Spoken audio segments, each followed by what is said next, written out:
అన్నటువంటిది మైండ్లో పడిపోయింది.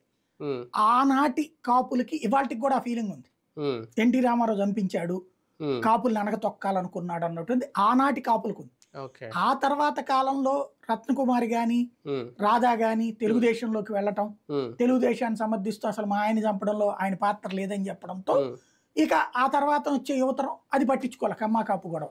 ఉమ్, ఉమ్. కానీ 2014 వచ్చేసరికి కాపు సామాజిక వర్గం టీడీపీకి సపోర్ట్ చేసింది అనేది, 19కి వచ్చేసరికి వైసీపీకి సపోర్ట్ చేసింది అనేది. అంటే ఇప్పుడు కమ్మ కాపు కాంబినేషన్తో ఇప్పుడు మేజర్ ఓట్ షేర్ ఖచ్చితంగా కూటమికి వెళ్తుంది, ఈ కాంబినేషన్తో గెలుస్తారనే కాపు లెక్క. సామాజిక వర్గపు కాన్సెప్ట్ ఇంకా తాము ఒక పార్టీని ఓన్ చేసుకున్నారో లేదో తెలియదు. ఎందుకంటే ఇప్పుడు రెడ్లందరూ జగన్ని ఓన్ చేసుకున్నారు, కమ్మందరూ చంద్రబాబుని ఓన్ చేసుకున్నట్టుగా కాపులు పవన్ని ఓన్ చేసుకుంటే ఈ ఎలక్షన్లో తెలియదు, అది నెక్స్ట్ ఎలక్షన్కి తెలుస్తుంది. ఎందుకయ్యా అంటే కాపులు ఇంతవరకు అట్లాగా ఒక పార్టీని ఎస్టాబ్లిష్ చేసుకుని, అంటే ఉట్టి ఒక కులంగా ఉంటే మిగతా కులాలన్నీ దూరం అవుతాయి కదా ప్రాక్టికల్గా. ఇప్పుడు చూడండి, రెడ్లు ఏమన్నా మావాడు అని లోపల ఫీల్ అవుతారు కానీ ఉట్టి రెడ్డి పార్టీగా చెప్పుకుంటుందా వైఎస్ఆర్ కాంగ్రెస్ పార్టీ, ఉట్టి కమ్మ పార్టీగా చెప్పుకుంటుందా తెలుగుదేశం పార్టీ? మరి వీళ్ళకొక్కళ్ళకే కాపు ముద్ర ఎందుకు వేయాలి?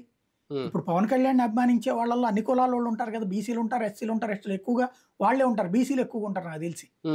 కాబట్టి అక్కడ కులం ఇది కాదు పాత్ర, కాకపోతే ఆ కులం వాళ్ళు ఇంటర్నల్ గా ఓన్ చేస్తారు. అంటే ఇక్కడ ఒకటి కూటమి కట్టడానికి కూడా కారణం 2019 తర్వాత కాపులు కమ్మలు రెండుగా చీలిపోతున్న టైంలో వాళ్ళిద్దరిని కలిపే ప్రయత్నం కూడా కూటమి కట్టి చేశారు వీళ్ళిద్దరూ అనేది, ఆ కాంబో